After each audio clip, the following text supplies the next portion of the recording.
बनाई हुई है, मालूम है अभी बोलो सारी फैन बंद हो जाए, जो भी एसी चल रहा सब बंद हो जाए, गर्मी है तो परेशानी तो हो ही रही। मैं बोलती रहो, बोल संभाव बनाए रहो, पसीना बह रहा देखते रहो।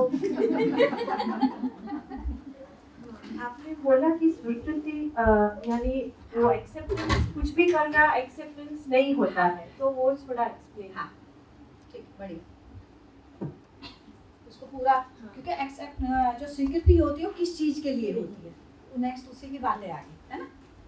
स्वीकृति जो होती है वो व्यवस्था के लिए ही होती है। महत्वपूर्ण चीज ये है कि स्वीकृति जो होती है वो व्यवस्था के लिए ही होती है, अव्यवस्था की स्वीकृति होती नहीं है। मुद्दा मेन पॉइंट पे आए तो ये है, व्यवस्था तो अभी शरीर की आवश्यकता भोजन की है, कैसे स्वीकृति होगी?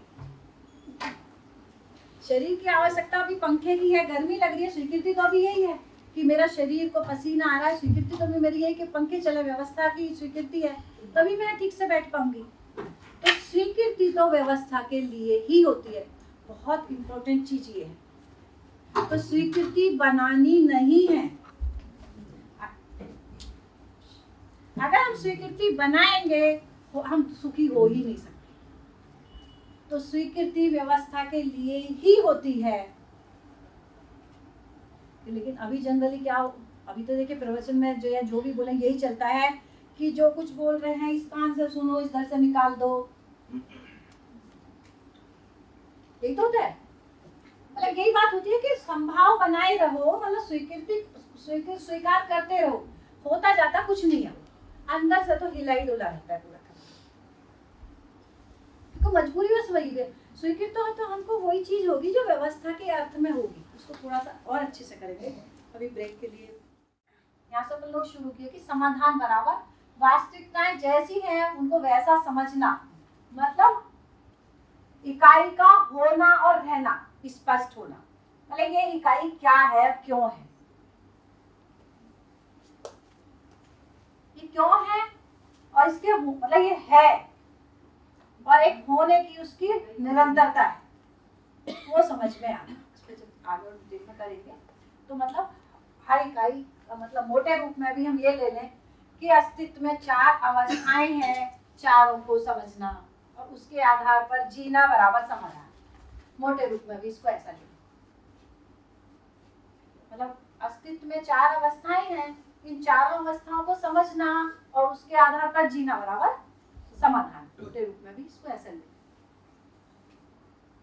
तो हम इसको जब समझेंगे नहीं कि पदार्थ अवस्था की मेरे लिए क्या भूमिका है, प्राण अवस्था की क्या है, जीव अवस्था की कहाँ है, तो कहाँ जीना होगा, क्या मेरी भूमिका मानव की, मेरे लिए मेरी स्वयं की भूमिका क्या है, मेरी स्वयं की उपयोगिता क्या है। तो निकल के आया कि स्वीकृति, हमको स्वीकृति किस चीज की होती है? स्वीकृति हमको व्यवस्था की होगी या अव्यवस्था की होगी? स्वीकृति तो हमको क्या चीज है? व्यवस्था।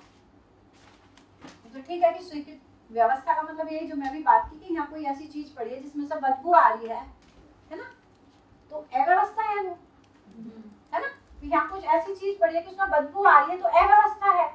अव्यवस्था तो हमको स्वीकार तो नहीं होगी, तो इसलिए हम दुखी होंगे ही।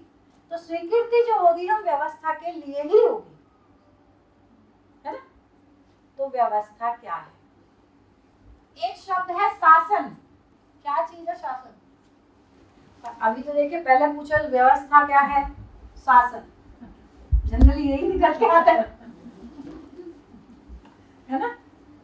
अगर मैं अलग अलग नहीं रखती तुरंत मैं पूछती शासन क्या है, बोले व्यवस्था। व्यवस्था क्या है? शासन।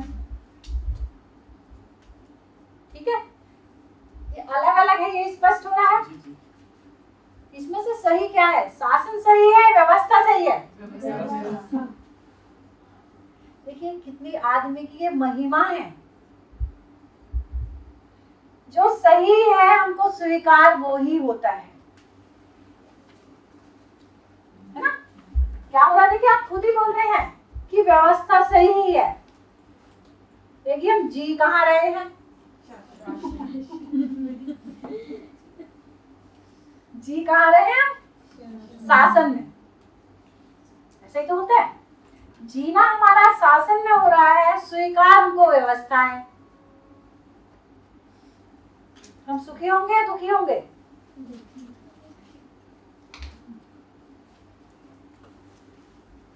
मतलब चाहते हम व्यवस्था है और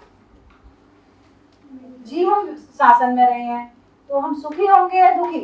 दुखी होंगे, क्योंकि शासन में रहते हुए भी व्यवस्था बनाए रख के हम लोग जी सकते हैं। चलिए बताइए कैसे? शासन और व्यवस्था में अंतर। शासन रूल करना, जैसे पहले के हम लोग देखेंगे राजा महाराजा रूल तो करते थे, लेकिन उनमें व्यवस्था भी होती थी सब बातों की। तो रूल करते हुए व्यवस्था रख के वो जीते थे अच्छे से। हाँ, नहीं मैं अंतर पूछ रही हूँ। जैसे मैं पूछी आपसे शुरू में कि एक ही है या अलग अलग है, तो आप बोले अलग अलग है। तो ये और इसकी परिभाषा अलग है, तो फिर अंतर इसमें क्या क्या है? इनकी एक बार डेफिनेशन के रूप में देखें, कैसे बोले कि अलग है, तो इसमें कैसे बताएंगे? कोई एग्जांपल पड़ेगा? शासन में जो रूल्स है वो फॉलो करने ही पड़ते हैं, व्यवस्था में ऐसा नहीं है। बढ़िया बढ़िया। चलिए आप बोलो। चलिए, और शासन और व्यवस्था। शासन में थोड़ा कंपल्जन ज्यादा होता है, व्यवस्था में मोर ऑफ वो डेमोक्रेसी बोलते हैं या फिर मिलजुल के रूल्स बनाते, ऐसा होता है। और चलिए, और कोई? शासन और व्यवस्था, ये तो क्लियर हो गया कि दोनों अलग अलग हैं। अब हमको व्यवस्था स्वीकार है, इतना भी क्लियर हो गया। तो इनमें अंतर से थोड़ा सा और पकड़ में आएगा। हाँ बताइए बताइए। शासन में हाँ कंपल्सरी हमको स्वीकार करना पड़ता है, जो रूल करता है उसको स्वीकारना पड़ता है, और व्यवस्था में मिलजुल के काम करते हैं तो सुख मिलता है। बढ़िया। व्यवस्था में क्या है कि यहाँ सब चेयर रखी है, उसमें आपको बैठना है, ये हमने व्यवस्था की है, जो जहाँ चाहेगा वहाँ बैठेगा। शासन में क्या है कि नहीं, आपको यहीं बैठना है, आपको यहीं बैठना है, वो शासन होता है, वो उसको फॉलो करना पड़ता है, कंपलसरी होता है, और अपनी स्वीकृति होती है, नहीं होती है तो भी फॉलो करना बढ़िया बढ़िया। मतलब बात इतनी है कि शासन थोपा हुआ होता है ना? कोई हमको संचालन करता है, तुमको ऐसे करना है, तुमको ऐसे करना है, तो शासन थोपा हुआ होता है। व्यवस्था में हम स्वयं स्फूर्त चलते हैं, ठीक है। लेकिन जब तक हम स्वयं व्यवस्था में नहीं चलते, दूसरों को हमारे ऊपर शासन करना मजबूरी है। चाहता तो वो भी नहीं है, लेकिन हम ना स्वयं व्यवस्थित हैं, तो दूसरे को हमारे ऊपर शासन करके व्यवस्थित करने की कोशिश करता है। तो क्या एक शब्द में बोले तो व्यवस्था नीचे से ऊपर है, शासन ऊपर से नीचे है। ठीक है? सुना क्या है? नहीं हुआ? हाँ, करेंगे ना। क्या है? शासन ऊपर से नीचे है। कोई हमको बोल रहा है ऐसे करो ऐसे करो, हम तब कर रहे हैं। हमको बार बार कोई बोल रहा है ऐसे करो, तो शासन ऊपर से हमको कोई थोप रहा है, हम तब ऐसा कर रहे हैं। व्यवस्था का मतलब क्या है? हम स्वयं स्फूर्त विधि से सही जी रहे हैं। कैसे? एक एग्जांपल जो आप बोल रहे हैं, देखिए एक अणु, एक परमाणु दूसरे परमाणु से मिलकर क्या बना? अणु। एक अणु दूसरे अणु से मिलकर अणु समूह, अणु समूह से मिलकर पिंड, पिंड से बनकर ग्रह गोल धरती, है ना? उसमें फिर कोई क्रिया हुई, भौतिक क्रिया के बाद फिर रासायनिक क्रिया हुई, मतलब पेड़ पौधे निकल के आया। उसके बाद कोशिकाओं से मिलकर एक विकास के रूप में पहले पेड़, कोशिकाओं से मिलकर पेड़ पौधे बने, उनसे मिलकर फिर मानव शरीर, पशु शरीर बना। मतलब क्या हुआ? एक इकाई वो स्वयं में व्यवस्था में हुई, तो वो व्यवस्था में भागीदार होती चली गई। उसके रूप में मतलब पदार्थ अवस्था से लेकर स्टार्ट करेंगे कि यहाँ से स्वयं में व्यवस्था हुई तो दूसरी व्यवस्था में भागीदार हुई, इससे इसके रूप में भागीदार हुई, सब भागीदारी रूप में मिलकर मानव के रूप में निकल के आया। तो हर इकाई मतलब स्वयं में व्यवस्था है और व्यवस्था में भागीदार है। क्या हो गया? व्यवस्था नीचे से ऐसे ऊपर जा रही है, इसमें कोई डायरेक्शन नहीं दे रहा कि आपको ऐसे करना है, ऐसे करना है।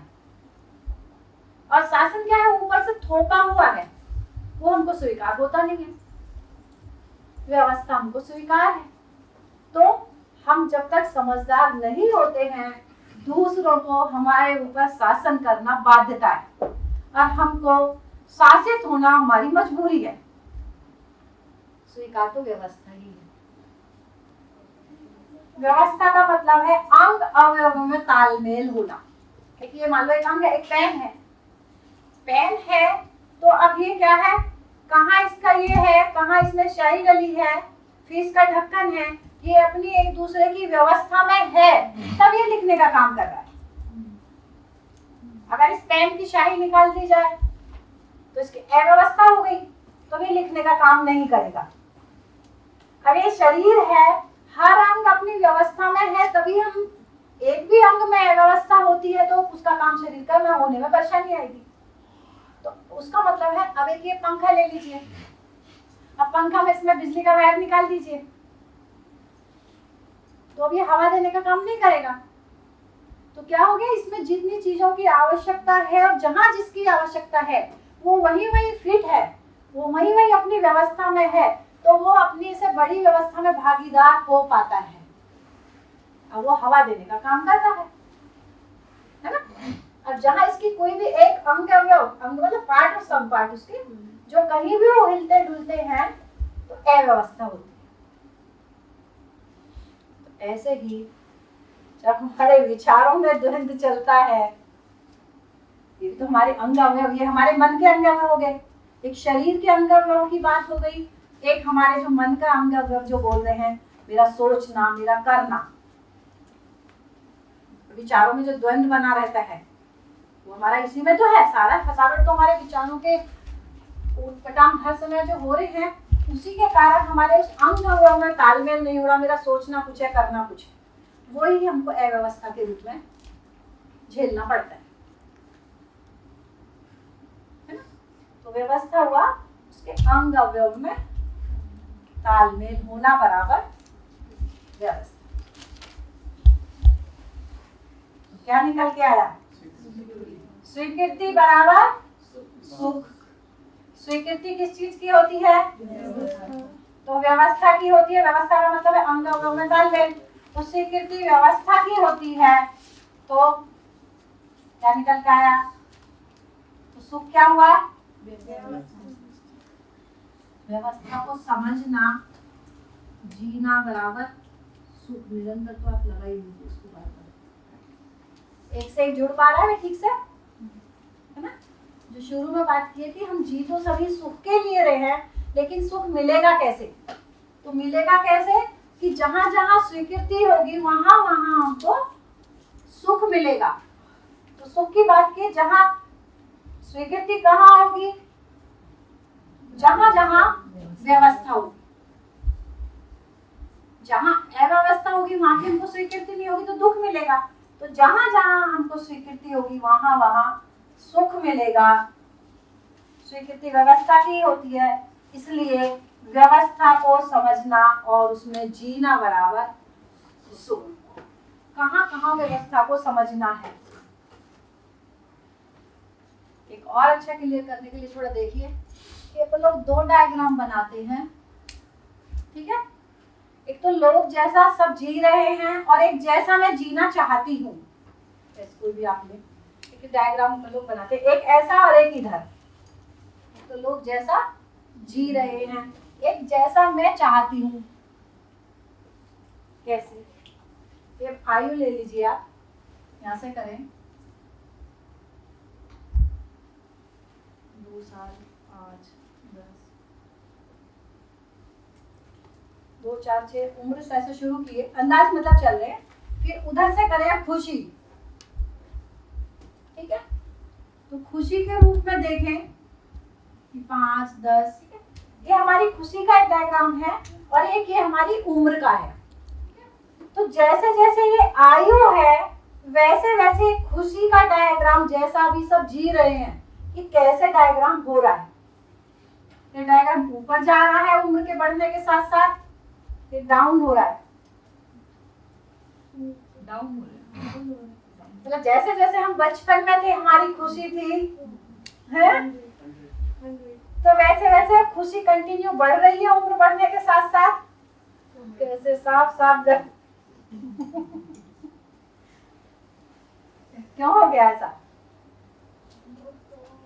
पता नहीं, पर हो तो ऐसा ही रहा है। डायग्राम कैसे जा रहा, कौन आगे इसको बोर्ड पे बनाएगा?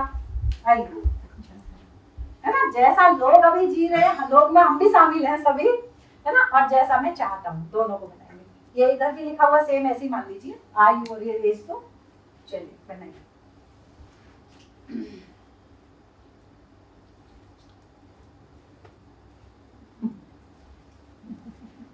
जो किए समझ में आया? 90 साल के हो जाओगे हाँ। तो 100 खुशी मिलेगी। नहीं, जीरो जीरो बिल्कुल जीरो नहीं मिलेगी। क्या है?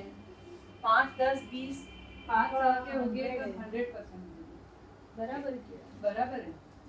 मैं समझी नहीं। इसलिए 90 इयर्स के जब होगे हाँ तो खुशी कहाँ मिल रही है, कितनी मिल रही है?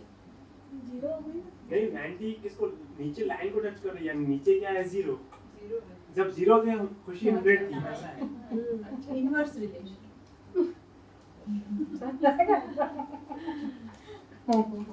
ठीक है, क्या खुश हो रहे हैं बच्चे? ज्यादा खुश हो रहे हैं इसको देख कर। तो 3-4 बच्चे हैं वो सबसे ज्यादा खुश होकर बता रहे हैं। पर ऐसा हम चाहते हैं कि ऐसा हो, चाहते तो देखिए ऐसा है, खड़े यहाँ हैं, वो ठीक है, वो थोड़ा सा ज्यादा हो गया है, मतलब वो थोड़ा सा ज्यादा कर दिए, वो बात अलग है ना, कि बिल्कुल एकदम यहाँ से एकदम जीरो पे आ गए, ऐसा भी नहीं है, वो ठीक है। पर डायग्राम मेन बात इतना है, उनका कहने का आशय है कि डाउन हुआ है, जीरो की भी वो नहीं है, उनको थोड़ा जो जीरो एकदम हो गया, तो एक ग्राफ जैसे है ऐसे ऐसे उम्र बढ़ने के साथ साथ ही ऐसे ऐसे डाउन हो गया। मतलब कोई पीक समय आता है ना भाई, जब खूब ज्यादा खुशी होती है कि हमारी उम्र रहती है 20-15 साल, मम्मी पापा का पैसा है, देखिए क्या खुश हो रहे हैं, क्या नजर घुमा घुमा के, मम्मी पापा का पैसा है, जब चाहे जब जितना उपलब्ध होता है ना, तो क्या हो रहा है, अपने को कोई चिंता नहीं है, जैसा ऐसा कुछ रहता है, ये ऐसा पीक पे रहता है। जैसे जैसे अब हमारी जिम्मेदारी शुरू होती है, शादी हो गई डाउन,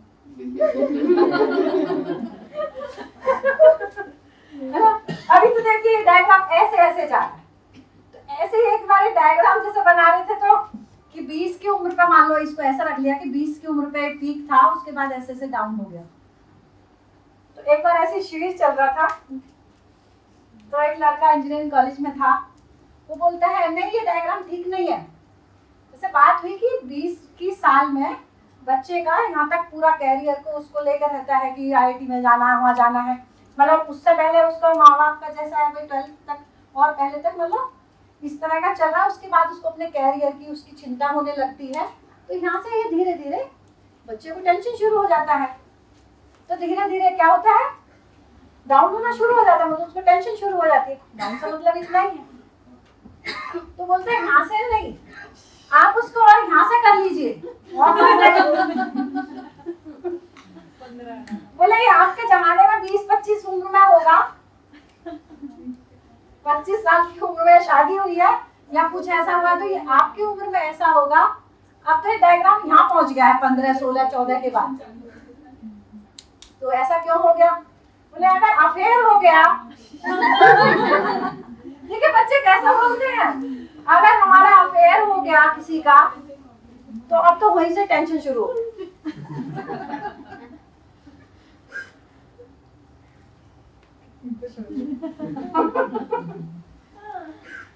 तो आप तो आउट हो गए हो, आपकी डायग्राम ये 25 के आसपास उम्र में उसमें गिरा, अभी तो ये 12-15 की में गिरने लगा है।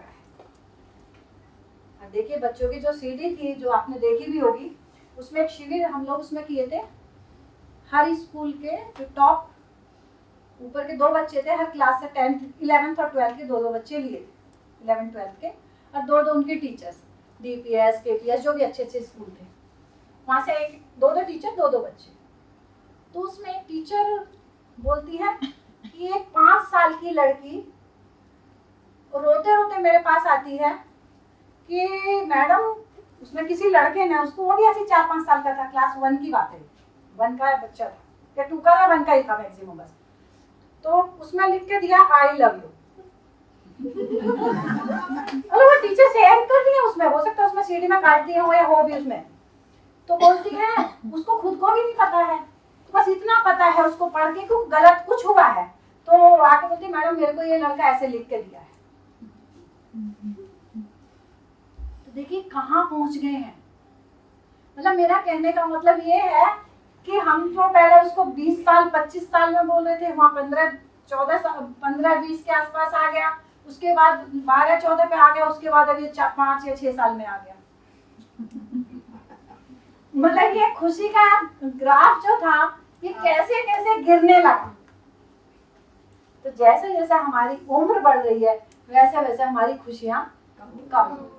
लेकिन देखिए सही क्या होगा, जैसे जैसे हमने कितनी मेहनत की है, पढ़ाई की है, शादी की है, कायदे में कोई जॉब किया, कायदे में हमारी ये खुशियां बढ़नी थी, लोग भी बड़े हैं और भी हुआ है, हमने एजुकेशन भी पाई है, सब कुछ होने के बाद कायदे में डायग्राम जैसे इन्होंने बनाया ऐसे ऐसे मतलब यहाँ से 10 खुशियाँ थी, बचपन में 20 थी, 30 थी, 40 थी, ऐसे होते होते होते खुशियाँ ऐसे ऐसे कायदे में इस तरह लानी थी।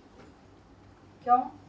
जो बात हुई अभी सुबह कि हमारा सारा आधार जो है खुशी का या सम्मान या जो भी पाने का है, वो सारा वो शरीर का भौतिक को ही लेके है। जो चीज निरंतर नहीं है उसमें निरंतर पाने का प्रयास है, वो मिलने वाला नहीं है, नहीं है, नहीं है।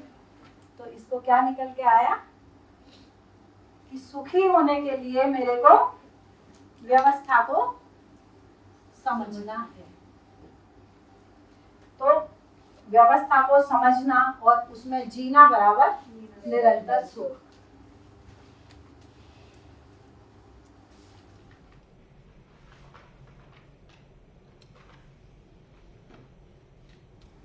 ये तो स्पष्ट हो गया कि मेरे को सुखी होना है और सुखी होने के लिए मेरे को व्यवस्था को समझना है।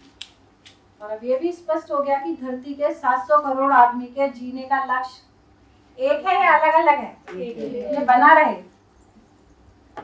अभी क्या लगता था कि सबका जीने का उद्देश्य अलग अलग है, क्योंकि गलती हमसे क्या हुई थी, हमने पड़ाव को मंजिल मान लिया। क्या मान लिया? एग्जाम्पल कोई, जैसे अच्छी शिक्षा पालेंगे तो सुखी हो जाएंगे, गाड़ी मिल गई तो सुखी हो जाएंगे, गाड़ी मिल गई, शादी के बाद शादी हो जाएगी तो सुखी हो जाएंगे। ये समझ कि हमने पड़ाव को लक्ष्य मान लिया। बच्चा पढ़ लेगा तो सुखी हो जाएंगे, बच्चों की शादी हो जाएगी तो सुखी हो जाएंगे, पोता हो जाएगा तो सुखी। उसमें ये नहीं है कि मैं सारी व्यवस्था को, जो पूरी जो व्यवस्था है उसको समझती हूँ, उसमें बच्चे, शादी, जॉब तो सब समाया हुआ ही है, वो छूट जाएगा ऐसा नहीं है, है ना? कि भाई मैं समाधान को पाती हूँ तो ऐसा नहीं कि बच्चे पैदा नहीं करना, शादी नहीं करनी, उनको पढ़ाना नहीं, ऐसा तो कहीं है नहीं। वो तो उसमें समाया ही हुआ है, होल में पार्ट तो समाया हुआ है। अभी हम पार्ट में कुछ मिलता है तो उसको हमने पार्ट को पूरा होने को लक्ष्य मान लिया है। और ऐसे भी लोग मान लो उसको भी पूरा नहीं करते तो और परेशानी। कम से कम हम इसमें भी लगे हैं तो कम से कम कुछ तो हो रहा है ना? अगर आदमी उसको भी छोड़ दे, बच्चों पे भी ध्यान नहीं दे, जो करना है करिए, तो और स्थिति खराब है। पर ये पड़ाव है, लक्ष्य नहीं है। लक्ष्य तो एक ही है, वो सबका समाधानित होना, समाधान बराबर सुख। जिसकी निरंतर सुख की बात हो रही है वो तो समाधान से ही मिलेगा। कुछ होता है वो अच्छा लगता ही है, उतनी देर की खुशी मिलती है, फिर उसके बाद खालीपन, अब कुछ और। देखिए जनरली महिलाओं में जो बच्चे 12th पास करके और कहीं भी वही इंजीनियरिंग में, डॉक्टर, किसी में भी जाए, 12th के बाद जब जनरली बच्चे बाहर पढ़ने के लिए चले जाते हैं, महिलाओं में एक खालीपन उस समय आना शुरू हो जाता है।